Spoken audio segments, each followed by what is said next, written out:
Bom, pessoal, nosso tema de hoje é o julgamento conforme o estado do processo, ok? Seguindo a mesma linha lá do professor Humberto Doro Júnior, é o que ele traz na obra dele, agora no parágrafo 78, é esse item aí que nos toca estudar nesta data. Bom, para a gente poder entender, né, em que momento nós estamos, aquela régua do procedimento está ali, nossa companheira interna, então nós tivemos já a contestação.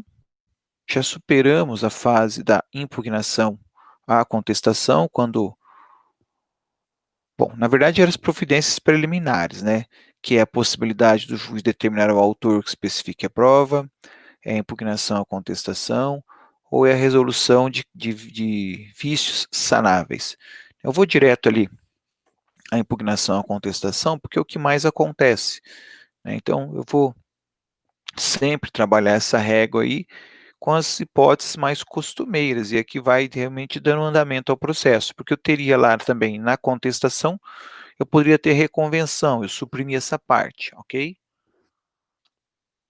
Então essa linha sempre vai respeitar as hipóteses de maior incidência dentro de um processo. Na verdade, é aquilo que a gente espera que aconteça no processo, né? É um rito comum ordinário, então, algumas etapas a gente imagina que é o que vai acontecer. A gente nunca imagina um processo que o réu não vai contestar. A gente nunca imagina um processo em que você vai precisar já especificar as provas porque é direito indisponível. Você vai imaginar que o réu vai contestar sempre, né? É o que mais acontece mesmo. Pois bem, superada as providências preliminares, superada a fase da impugnação à contestação, está lá o 353, cumpridas as providências preliminares ou não havendo necessidade delas, o juiz proferirá o julgamento conforme o estado do processo, observando o que dispõe o capítulo 10. Me chamou a atenção ontem, eu fui dar uma olhada no formulário que vocês responderam sobre as providências preliminares, passei o olho nele, sim, não fui no detalhe, mas ele me traz um relatório de percentual de erro de acerto, né, e ficou quase 50% de vocês erraram essa questão. Qual questão?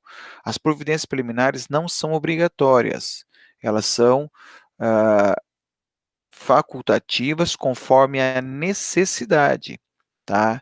Então, a maioria de vocês, maioria não, metade praticamente colocou que elas eram obrigatórias. Não, providência preliminar ela não é obrigatória, né? Tá aqui, ó, cumpridas ou não havendo necessidade delas, então se não precisar, o juiz não vai fazer, mas sempre uma das três ele colocará, mas eu não posso dizer que elas sejam obrigatórias. Se ela fosse obrigatória, todo processo ia ter que ter especificação de prova, todo processo ia ter que ter impugnação, e todo processo ia ter que ter o vício sanável, e não é assim. Nem todo eu tenho vício sanável, nem todo eu tenho que especificar prova, somente quando ocorre a revelia sem os seus efeitos, perfeito? Então, mais uma vez, ultrapassada a fase das providências preliminares, o juiz vai para a etapa do julgamento conforme o estado do processo, ok? Então, a gente agrega ali mais um itemzinho para nós. Mas em que consiste o julgamento conforme o estado do processo? O julgamento conforme o estado do processo, ele vai consistir, pessoal, em 4 fases, né? 4 fases. É como se fosse, vamos colocar um parâmetro aí, um joguinho de videogame. Você só vai para a segunda fase, ultrapassada a primeira. Você só vai para a terceira, ultrapassada a primeira e segunda. Para a quarta, ultrapassada a terceira, segunda e a primeira. Perfeito? Então, o julgamento conforme o estado do processo, ele tem uma ordem para acontecer. Então, tem uma sequência, vamos dizer assim. Qual é a sequência? A primeira coisa que o juiz vai tentar fazer nesse momento, né, ele já tendo em mãos a petição inicial, já está na mão dele. Ele já tendo a ata da audiência, né, a petição inicial mais documentos. Perfeito? Aqui, ó, na verdade, petição inicial mais documentos. Ele, tendo em mãos a contestação, mais documentos. Então, observe que vai somando uma série de papéis, né, de arquivos para ele analisar, mais a impugnação e a contestação. Então, ele já tem uma série de estruturas que ele já pode analisar e, de repente, julgar o processo nesse momento, né? Julgar o processo nesse momento. Primeira coisa que ele vai tentar fazer, vai tentar acabar com o processo. Vai tentar dar uma sentença agora, com base só no que está ali. É claro que não é tão simples assim, mas ele vai, primeira coisa, analisar, ver se enquadra. Em se enquadrando, ele sentencia de imediato e acaba o processo. Se não for possível a extinção do processo, ele vai tentar fazer o julgamento antecipado do mérito. Vai verificar se ali ele consegue fazer esse julgamento. Se não for possível, ele vai tentar julgar parcialmente esse mérito. Se nada disso for possível, ele vai fazer o saneamento e a organização desse processo. Ok? Então, isso aqui são fases que vão ter uma sequência. Ele sempre vai seguir essa sequência aqui. Perfeito? Ele nunca vai sanear o processo se ele puder extinguir com esse processo. Perfeito? Como que isso acontece? Esse é o objetivo da aula. A gente vai detalhar isso com vocês agora nessa aula. Perfeito? Pois bem. Começando lá, então, pela extinção do processo. Então, está lá, né? Mudei a cor aqui, a impugnação, a contestação ficou para trás. Nós chegamos, então, à fase do julgamento conforme o estado do processo e estamos na etapa da extinção.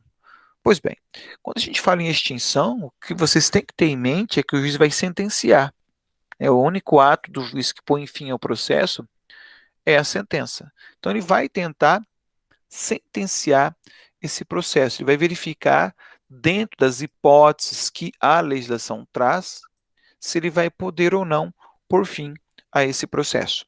E quando a gente fala em pôr fim ao processo, a gente vai lá para o 354, que diz assim: ocorrendo qualquer das hipóteses previstas no 485 e 487, 2 e 3, o juiz proferirá sentença. Esse artigo aqui, pessoal, ele está nesse capítulo, no capítulo de extinção do processo, tá? E olha que interessante, aqui, ó, ele fala o 485 total. Agora, no 487, olha só, ele faz a supressão do inciso 1º. Se acontecer o 487, inciso 1º, não é hipótese de julgamento conforme estado do processo. É outra coisa que a gente vai ver mais à frente. Perfeito? Então, o julgamento conforme estado do processo, modalidade de extinção, é o 485 e o 487, 2 e 3. Então, aqui, sempre que a gente está trabalhando em qualquer uma dessas hipóteses aí, nós estamos diante de uma sentença que irá por fim ao processo. O parágrafo único do 354, ele detalha um pouco mais. A decisão a que se refere o caput pode dizer respeito apenas à parcela do processo. Então, ele está dizendo para nós que nessa fase, o juiz pode extinguir todo o processo, né, todo o processo, ou apenas parte desse processo, certo? Então, gravem isso. Quando estamos extinguindo o processo, nós estamos extinguindo todo o processo ou apenas uma parcela, apenas parte. Lembra ali do julgamento parcial de mérito? É apenas uma parte desse meu processo.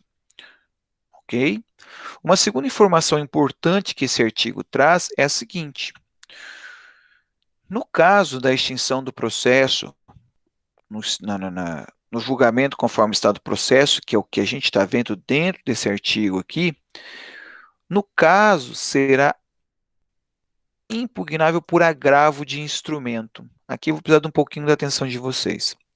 Quando a gente estudou os atos do juiz, a gente aprendeu que o juiz produz apenas 3 atos.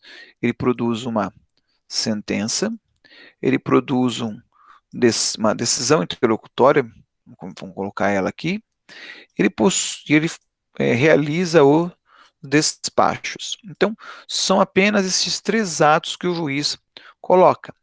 Eu disse a vocês, sentença é o ato pelo qual o juiz põe fim àquela fase do processo. Então, a sentença ocorre ao final.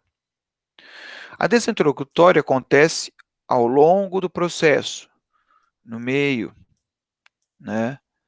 E traz algum tipo de dano, algum tipo de prejuízo, algum tipo de incômodo a uma das partes, por isso que ela é interlocutória. Eu tenho despacho que também acontece no meio do processo, mas o despacho é um mero encaminhamento do processo, ele não tem a questão do dano processual, não tem a questão do prejuízo, ok? Recapitulado isso, vamos ao que a gente estava falando aqui anteriormente. A extinção do processo, o juiz dará uma sentença. Então, teoricamente, a gente estava falando disso aqui, de finalização do processo. E é fato, né? Estamos falando disso aqui por enquanto. Acontece que quando a gente põe fim a um processo, a gente já aprendeu que o recurso cabível é o recurso de apelação. A gente pode apelar dessa decisão do juiz. Perfeito? Então, essa informação nós já tínhamos, ao menos deveríamos ter, porque nós já estudamos isso. Pois bem, só que aqui nós temos uma coisa diferente, ó. Aqui nós estamos falando da extinção do processo, aqui nós estamos falando de sentença, só que olha só, como é uma sentença parcial, significa que eu teria lá, vamos dizer assim, dois pedidos, pedidos 1 e pedido 2. O pedido 1, o juiz vai extinguir, mas o pedido 2 ele vai prosseguir, até que ao final esse pedido 2 também possa ter uma sentença. Então, olha o que o legislador está dizendo para nós. Se por acaso o processo acabou parcialmente, significa que uma parcela dele vai continuar. Ora, se uma parcela do processo como um todo vai continuar, isso aqui não aconteceu ao final do processo. Isso aqui aconteceu ao meio do processo. Então, se acontece no meio do processo, o recurso é de agravo. Perfeito? Espero que não tenha ficado muito confuso isso. Mas anota assim, ó. Quando o juiz extingue parte do processo, quando o juiz extingue parte do processo,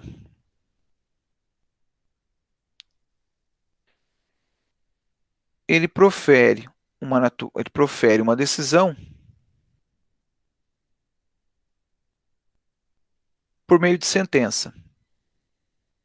Profere uma decisão por meio de sentença, vírgula. Mas esta tem natureza jurídica de decisão interlocutória. Mas esta tem natureza jurídica de decisão interlocutória. Por isso,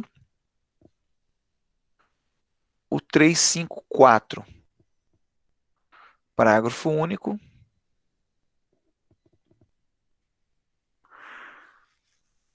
nos informa que o recurso cabível é o agravo de instrumento.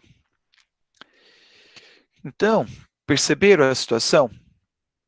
Em regra, todas as sentenças, eu vou discuti-las por meio de apelação. No caso concreto, como eu estou tratando de extinção do processo, né, e de uma extinção do processo parcial, essa parcialidade muda a natureza jurídica da minha sentença. Ela passa a ser uma decisão interlocutória, porque o processo como um todo ainda irá ter a sua continuidade. Ok? Bom, pessoal, espero que isso tenha ficado claro para vocês. Tá? Não é tão complicado assim, mas exige uma série de informações, né, de todo o processo civil. Perfeito? Se for surgindo dúvida aí depois, fiquem à vontade para fazer as intervenções. Bom, afinal de contas, quando que o juiz vai dar essa extinção do processo? Bom, se nós estamos na extinção do processo, nós estamos em regra, né, fora o parcial, mas no processo como um todo, Se ele está dando uma sentença, essa sentença ela vai ter duas naturezas. A primeira natureza é sem julgamento de mérito ou com julgamento de mérito. Então, a sentença ela sempre pode ser assim, ou ele julga o mérito ou ele não julga o mérito. Nós vamos começar a falar da sentença sem julgamento de mérito. A sentença que não julga o mérito, ela é uma sentença que, na verdade, ocorre devido a questões processuais. Vai ter um defeito de ordem processual, um erro, né? O advogado errou alguma coisa aí dentro do processo. Se o juiz extingue o processo sem julgamento do mérito, essa ação vai poder ser proposta outra vez. É só corrigir o defeito processual e ser proposta novamente. Está lá no 486. O pronunciamento judicial que não resolve o mérito não proíbe que a parte proponha de novo a ação. Então, sem mérito, a ação pode ser ajuizada outra vez. Basta corrigir o defeito, né? Bom, se não corrigir o defeito, pode propor também, só que vai ser extinta outra vez. Tá? Então, corrige o defeito e ajuiza a ação. E quando termina, né, essa sentença aqui que a gente vai ver no julgamento conforme está do processo aqui, gera o que a gente chama de coisa julgada formal, né? Por que coisa julgada formal? Porque a forma do processo, a forma processual do processo estava errada. Então, aqui é uma coisa julgada formal, é uma coisa julgada que permite a ação ser proposta de novo. Então, quando a Constituição fala, né, que a lei não poderá violar o ato jurídico perfeito, o direito adquirido e a coisa julgada, ele está falando da coisa julgada material, da coisa julgada que nasce da decisão de mérito. Ok? Então, a decisão de mérito me traz uma coisa julgada material. Essa aqui nós vamos ver daqui a pouquinho, vamos falar sobre ela já já. Essa coisa julgada material aqui, ela sim não pode propor ação novamente. Essa daqui pode ser proposta. Perfeito? Uma última observação, antes de a gente entrar ainda nos detalhes, é que aqui, embora a gente esteja no capítulo julgamento conforme estado do processo, esse estudo que a gente vai fazer agora do 485 e 487, eles são sentenças. Então, estas sentenças, elas podem acontecer a qualquer momento do processo. Mesmo que o juiz não analise agora, se ele verificar lá no futuro uma das hipóteses desse que poderia ter ocorrido aqui o julgamento conforme estado do processo, ele pode lá na sentença voltar a esse 485. Perfeito? Então a gente está vendo esse instituto dentro desse assunto, mas é um instituto que vale para todo o processo civil. Então, afinal de contas, quando que isso vai acontecer? Está aqui. O juiz sentenciará, né, colocará fim ao processo, mas não resolverá o mérito, não resolverá se o autor ou o réu tem direito. Por quê? Porque tem defeitos processuais. Quais são esses defeitos processuais? Primeiro está ali, quando o juiz analisar e verificar que for a hipótese de indeferimento da petição inicial. Ok? Então, se o juiz verificar que a petição inicial não tem os requisitos, tem defeitos que não comportam correções, ele vai poder indeferir. Aí alguém vai falar, mas professor, por que ele não fez isso lá atrás? Deveria. Ele deveria ter indeferido a petição inicial no momento em que ele tocou nesse documento. Mas foi uma das questões que eu fiz para vocês também nos formulários, uma questão que a gente já discutiu, para o juiz não tem preclusão. Né? A qualquer momento que o juiz verificar um defeito no processo, um vício no processo, ele tem a obrigação de corrigir ou de pôr fim ao processo. Aqui está um deles. Ele tinha que ter indeferido lá atrás, não indeferiu. Ok, então agora é o momento em que ele vai poder fazer. Então, se o juiz indefere a petição inicial, ele então estará julgando o processo sem resolução do mérito. 2. O processo ficar parado durante mais de um ano por negligência das partes. Então, chegou para o juiz, O processo, a gente apresenta para vocês aqui essa reguinha do tempo aqui, deixa eu ver se ela está perto, aqui. A gente apresenta essa régua de tempo de processo para vocês, dá a falsa impressão de que isso aqui é uma coisa simultânea, que vai sim linear, bonitinha.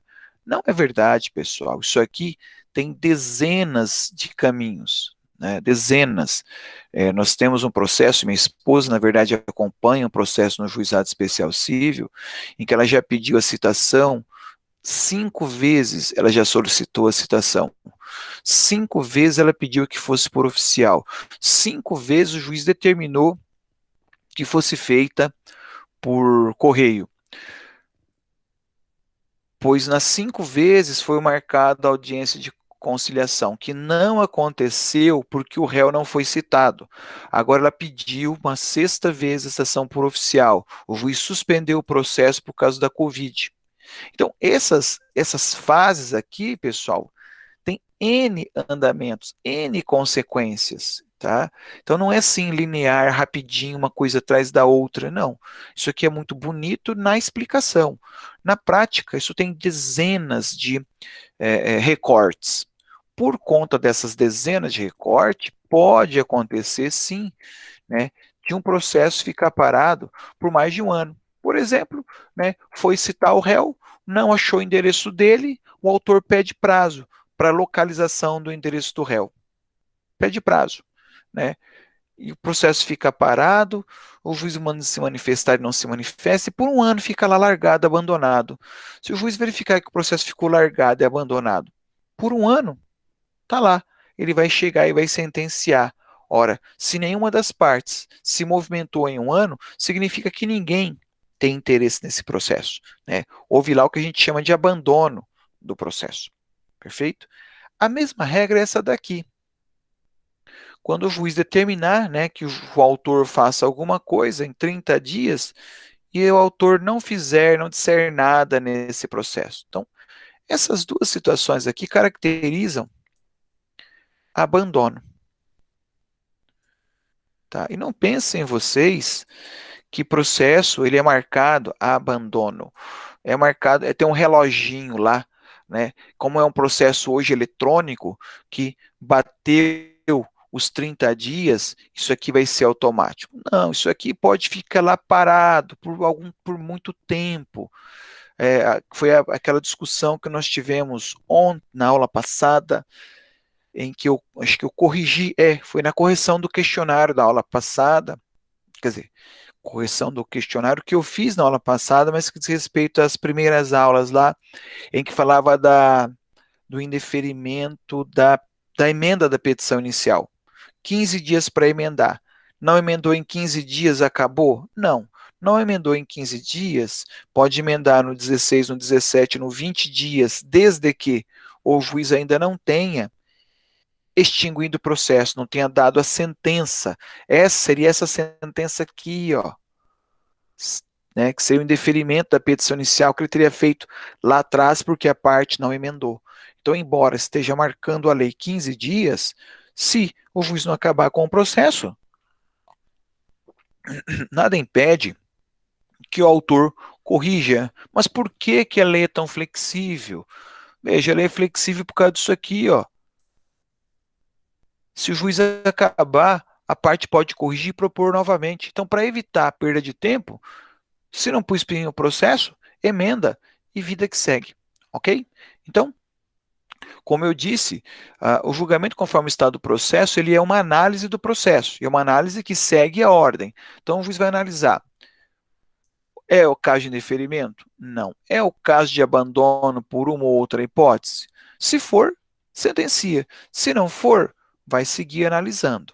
Né? Analisando como? Próximo item. Verificar a ausência dos pressupostos da Constituição e desenvolvimento válido e regular do processo. Bom, isso aqui é uma questão teórica das mais, digamos assim, complicadas. Por que complicadas? Cada autor relaciona um rol diferente de pressupostos. Eu separei para vocês aqui esse rol, ele está na obra Curso Avançado de Processo Civil, do professor Luiz Rodrigues Vambier, Então, esse critério aqui não é meu, esse critério aqui também não é da lei, porque a lei não traz isso. Isso aqui é um critério do professor Luiz Rodrigues Vamber, ele é um processualista curitibano, né, já diversas vezes esteve aqui na nossa instituição. Quais pressupostos são esses? Ele chama o pressuposto de existência, é uma coisa óbvia, né? O processo tem que ter petição inicial. Isso aqui como eu disse, é uma construção de índole teórica. Na prática, você nunca terá um processo se ele não tiver uma petição inicial, né? A gente aprende que só começa com a petição inicial. Mas, enquanto teoria, ele é um pressuposto de existência. Para existir o processo, tem que ter petição inicial. O que mais que tem que existir para ter processo? Jurisdição.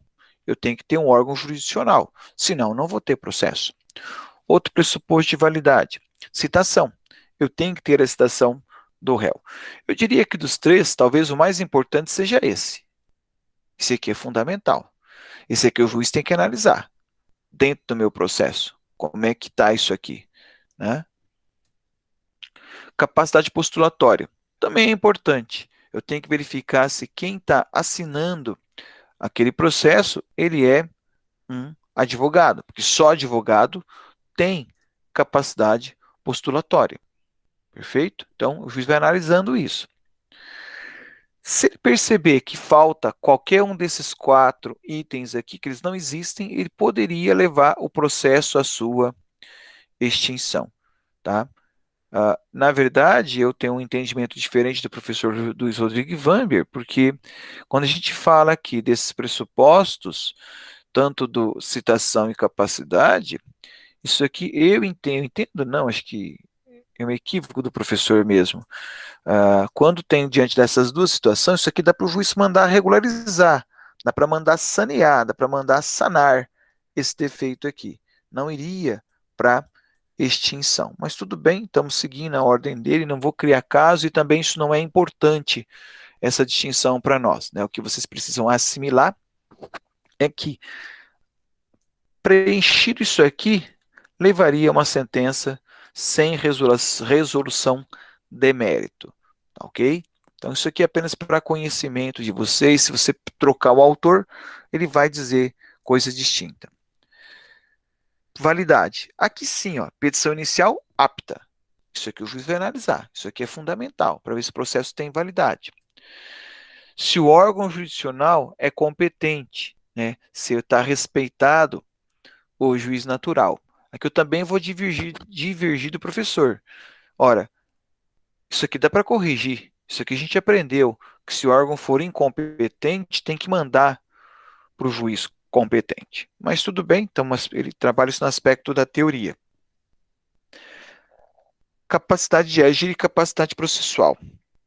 Aqui sim levaria também à extinção do processo, que é quando a pessoa não tem capacidade, ele é incapaz e assim, não poderia ajuizar aquela ação sozinho ali, sem um representante legal.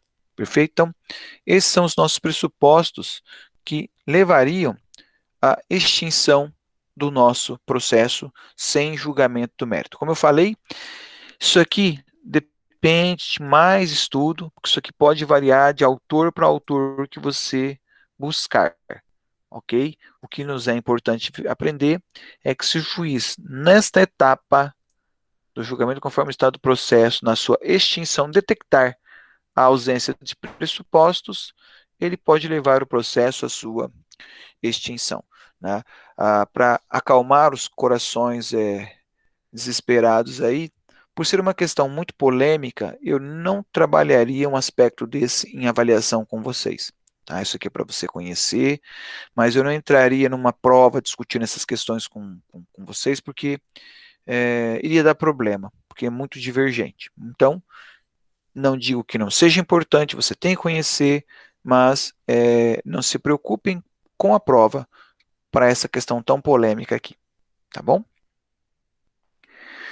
Avançando, o juiz também não conhecerá o mérito quando ele reconhecer a perempção, né? Se a gente tivesse numa aula presencial, eu ia perguntar para vocês o que que é perempção, e escolher uns 2 ou 3 aí para explicar para mim, mas como é aula presencial remota, o tempo que a gente vai gastar com isso aqui vai acabar a minha aula, né? A perempção, pessoal, a gente já aprendeu, é quando, por 3 vezes, por 3 vezes, o autor pratica isso aqui, ó, o abandono da causa, por uma dessas duas hipóteses. Então, ele aciona a ação uma vez, abandona, 2 vezes, abandona, 3 vezes, abandona. Se ele ajuizar a ação uma quarta vez, então, se ele ajuizar a ação por uma quarta vez, na quarta vez, o juiz vai aplicar esse inciso, dizendo, né, o autor, por 3 vezes você já perturbou o poder judiciário, já perturbou o réu, né, agora não mais. Agora você não vai poder, estou extinguindo seu processo sem julgamento do mérito por conta da perempção. Perfeito? Então, as coisas elas vão se alinhando conforme a gente vai estudando o processo civil. Então, perempção leva a extinção do processo sem julgamento do mérito. Então, essa quarta vez aqui não vai ter mérito. E as outras vezes também não teve mérito. E aí como é que fica? Fica que o autor não vai ter mais o direito dele. O Estado deu para ele 3 oportunidades, né? Por que ele não aproveitou? Então, não há mais o que se fazer ali. Também, o processo terá extinção sem julgamento do mérito quando ele detectar a litispendência ou a coisa julgada, né? Então, litispendência coisa julgada, a gente já aprendeu diversas vezes, tratamos diversas vezes desse assunto, é quando também se repete ações. Lembrando que na litispendência o processo ainda está em trâmite, né? Ainda está tramitando, e quando eu falo de coisa julgada, o processo já acabou, já se encerrou. E aqui, ó, eu já posso aproveitar e avançar um pouco na explicação para vocês. Não é qualquer coisa julgada, é quando eu tive a coisa julgada material. Então, se já houve a coisa julgada material, o juiz vai extinguir o processo. Perfeito? Então, não é qualquer coisa julgada. A lei sempre fala de coisa julgada, coisa julgada, coisa julgada, só que é uma coisa julgada qualificada, é a coisa julgada material, porque se for a coisa julgada formal, nada impede que se proponha a ação novamente. Acabamos de aprender isso. Então, isso é um fato novo, uma informação nova do dia, mas uma informação bastante relevante por conta da toda a repercussão que ela pode ter dentro do processo civil. Perfeito? Então, não é qualquer coisa julgada, é apenas a coisa julgada material, tá? Faz toda a diferença a palavra material. Perfeito? Então, se eu estiver diante de qualquer uma dessas 3 situações, o processo que está na mão do juiz será extinto sem julgamento do mérito. Ok? Verificar a ausência de legitimidade ou de interesse processual. É aquilo que eu falei para vocês, né? Quem está propondo a ação não tem titularidade para isso, né? Eu estou com um processo de um cliente meu que o pai dele faleceu, né? Então, o pai faleceu, o meu cliente está aqui, e tem uma pessoa que processa o meu cliente, vamos colocar aqui um terceiro, que eles estão numa briga judicial imensa, embora acho que seja uma discussão absurda, absurdamente besta, coisa desnecessária, mas enfim. O terceiro é credor dele aqui. O pai morreu. Esse terceiro agora está propondo a ação de abertura de inventário do pai. Você fala, mas por que ele está fazendo isso? Né? Na verdade, pessoal, qualquer pessoa pode abrir o inventário, desde que ela seja credora do falecido e não credora do filho. Então, ele ainda não ajuizou a ação, ele está ameaçando fazê-lo, tal, um monte de conversa mole. Se o fizer, eu vou achar maravilhoso, porque a gente vai alegar lá na contestação ilegitimidade dele, né? Ele vai impugnar a contestação, com toda certeza, quando bater na mão do juiz, nessa fase que é julgamento conforme o estado do processo, ele vai extinguir o processo por falta de legitimidade. Então, é o momento que o juiz vai fazer a checagem. Lembra lá que o juiz poderia indeferir a petição inicial quando a parte fosse manifestamente ilegítima, quando fosse transparente? Então, ele deveria, se for o caso, Ele extinta o processo lá atrás, lá na petição inicial ele deveria ter indeferido, mas não indeferiu, deixou seguir. Agora é o momento que ele vai ter que se posicionar, né? Ele vai ter que dizer sobre a legitimidade. Perfeito? Então, aqui daria a extinção do processo sem julgamento do mérito. Ok? Mas deixa eu abrir um parênteses. Vamos imaginar que o juiz não viu essa legitimidade agora. Nós iremos para a próxima fase, né? Todas elas. Eu ia ter a audiência de instrução, eu ia ter as testemunhas, aí eu ia ter as alegações finais, aí eu ia ter a sentença. Lá na sentença, lá na frente, daqui a 2 anos, ele poderia voltar e aplicar esse artigo? Poderia, pessoal, poderia. É o que eu falei agora há pouco. Todo o artigo 485 e o 487 você pode aplicar a qualquer momento no processo. A gente está estudando aqui dentro desse capítulo, porque é o momento que ela manda o juiz parar e olhar isso aqui. Ele tem que verificar. Mas o fato dele não verificar agora impede dele verificar depois? Não. Entendam, para juiz, né, para o Estado, não existe preclusão. Aquilo que o juiz não fizer agora, ele pode fazer depois. E aluno sempre adora perguntar, mas professor, o juiz não toma nenhuma sanção por isso? Não. Ele não paga nenhuma indenização? Não, infelizmente não.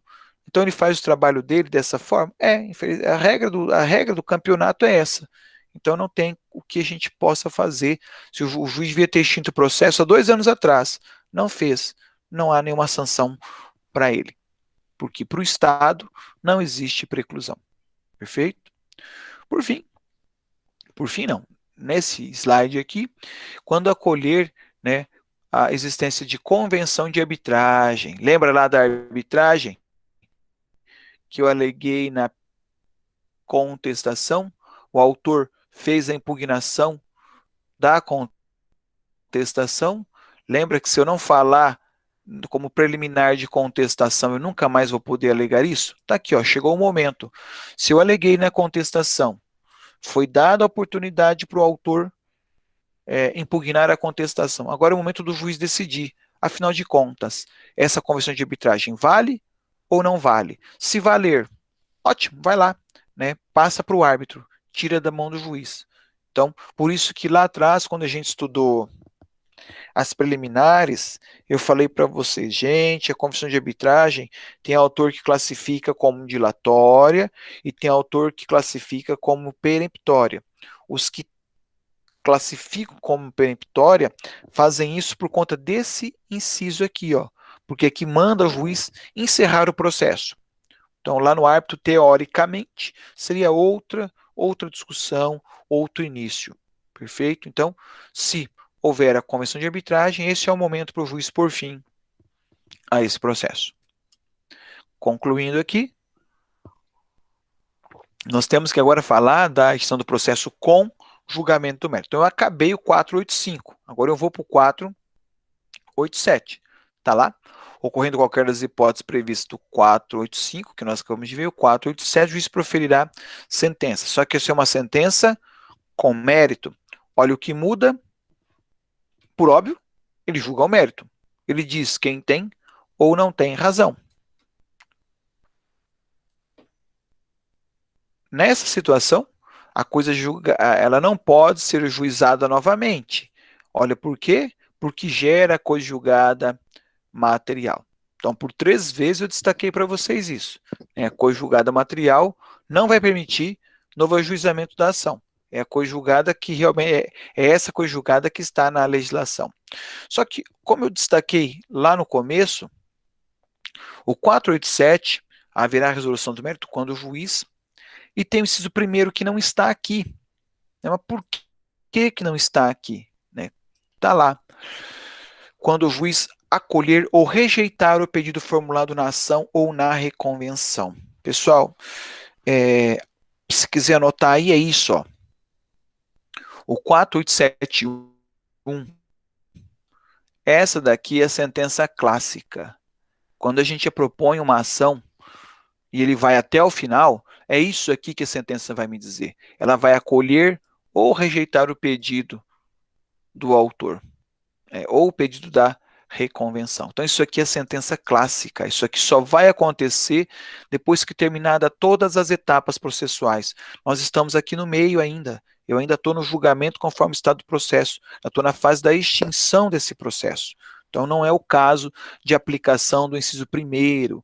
Então, o inciso primeiro para nós aqui não é útil nesse momento do nosso estudo. Não que ele não exista. Ele existe, ele vai acontecer, mas lá no futuro, no momento processual adequado. Quando que o juiz vai, então vai julgar o estado, como é que ele vai extinguir o processo no julgamento conforme o estado do processo? Quando ele decidir de ofício ou a requerimento da parte a ocorrência da decadência ou da prescrição.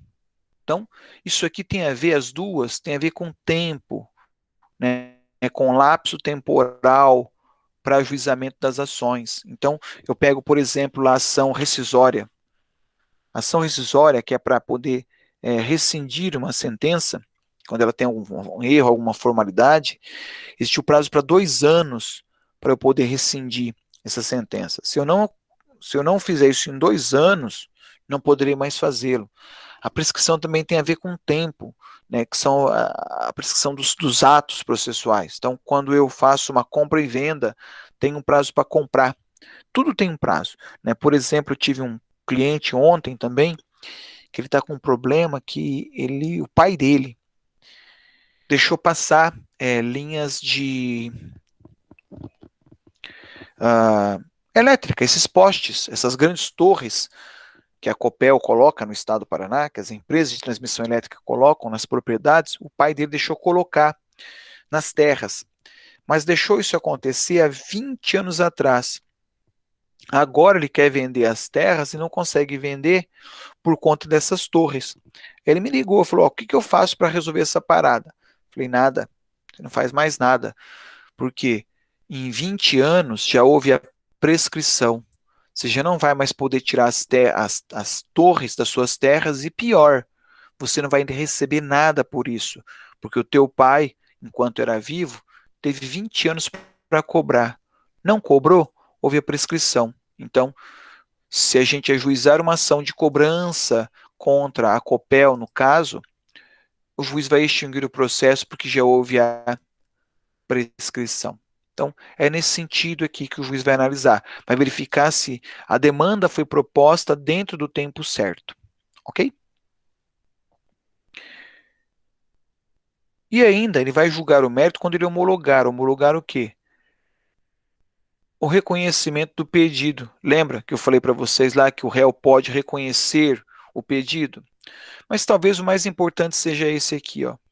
Quando o juiz homologar um acordo, né? Então, se as partes fizeram um acordo, ele pode homologar esse acordo. Aí você fala: mas professor, se esse acordo foi na audiência, tinha acabado o processo. Realmente, se esse acordo tivesse sido feito na audiência, teria acabado. Mas não quer dizer que eu não possa, depois da audiência, fazer um acordo. O acordo processual pode acontecer a qualquer momento, em qualquer fase, né? Olha lá, o autor, antes de impugnar a contestação, ele pode fazer um acordo? Pode, é direito de todas as partes, desde que os dois concordem, pode ser feito, né? Ou ainda a renúncia à pretensão. Então, aqui é quando o autor renuncia ao direito. Vocês tomem cuidado que a gente estudou a desistência da ação, né? A gente estudou a desistência da ação. Lá na desistência tem que ter a anuência da parte, né? O réu tem que anuir se for depois da citação. A renúncia não.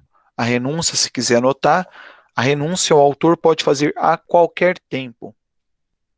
E se o autor renunciar ao direito, estará sendo feita uma sentença de mérito, significa que o autor nunca mais na vida vai querer discutir ou vai poder discutir essas questões com aquele réu. Perfeito? Ok? Podemos avançar? Então, na verdade, pessoal, estes são as nossas hipóteses de extinção do processo. Ok? 485 e o 487. Se não aplicada nenhuma dessas, a gente vai para a próxima etapa. Então, está lá, né? petição inicial, impugnação, contestação, extinção do processo, o juiz analisou. Se o juiz concluir que não é nenhuma dessas hipóteses, que ele não pode aplicar nada do 485 ou do 487, aí sim ele vai para o julgamento antecipado do mérito, que diz lá: o juiz julgar antecipadamente o pedido, proferindo sentença com resolução de mérito quando? Então, aqui, na verdade, ele também estará proferindo um tipo de sentença. A distinção é que as hipóteses aqui são bastante limitadas para que ele possa proferir essa sentença. São apenas duas. Primeira hipótese, provas consistentes. Então, ele vai poder julgar antecipadamente o mérito quando ele, olhando tudo que está na mão dele, não houver mais necessidade de produção de outras provas. Ele, juiz, já se convence que o direito do autor está mais do que caracterizado ou não caracterizado, né? De repente o réu juntou um recibo de pagamento, então acabou o processo ali. Isso aqui, eu confesso a vocês, que na prática é muito raro de acontecer. Mas, teoricamente, se o juiz estiver convencido do direito do autor, ele vai poder julgar. Né? Qual é a insegurança que o Estado tem, que o juiz tem? Tem muito medo de aplicar esse julgamento antecipado por essa razão, pessoal, porque, como a gente observou, não aconteceu ainda a audiência de instrução. Então, a alegação clássica de uma apelação, de uma decisão como essa daqui, é o cerceamento de defesa. Né? O réu vai dizer excelência, ou o próprio autor, se o juiz acabar com o processo porque ele já está convencido com as provas, a parte que perdeu vai apelar alegando cerceamento de defesa porque ele acha que tinha direito a ter mais provas.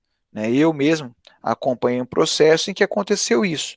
Né? O juiz, lá do juizado, achou que estava tudo resolvido e sentenciou. Eu recorri, né? Ela chama recurso inominado, é a mesma coisa que a apelação. Eu fiz o recurso nominado e voltou, né? Foi para a turma recursal e voltou, porque o juiz foi acusado, digamos assim, se eu posso usar essa palavra, de cerceamento de defesa. Então ele teve que permitir que as partes produzissem as provas.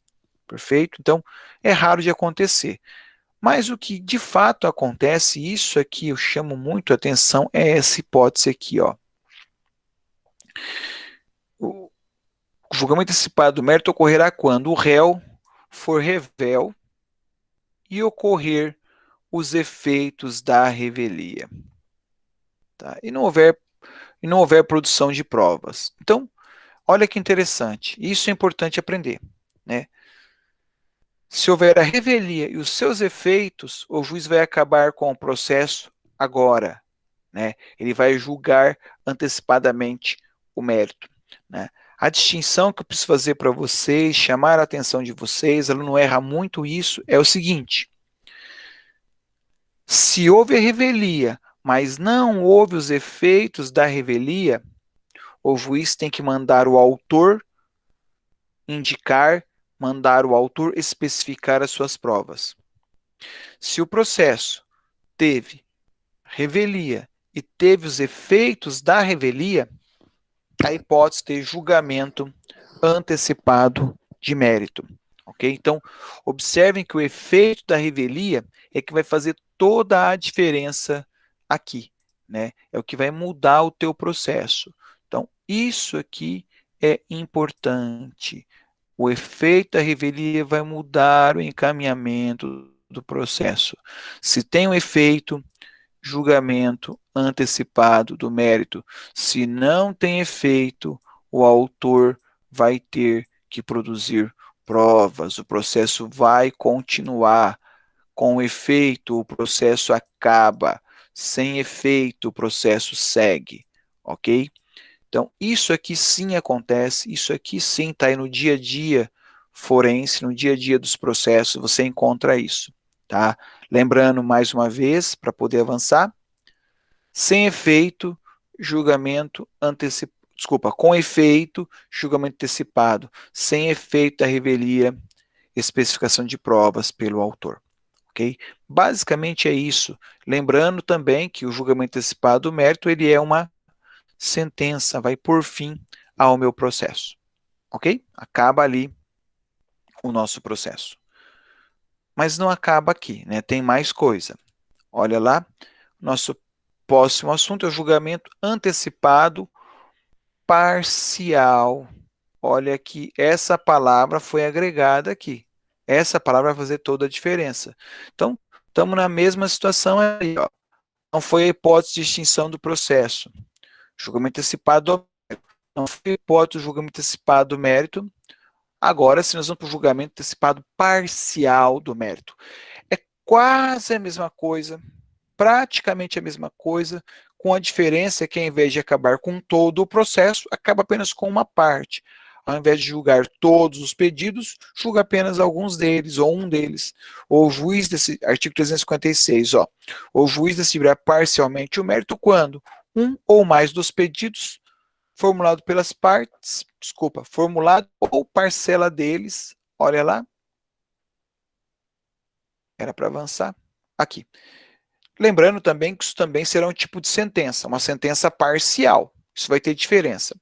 Olha lá, mostrarem-se incontroversos. Então não houver dúvida, né? Seria basicamente a mesma coisa, né? A gente percebeu aqui que não há dúvida, todo mundo concorda com alguma coisa.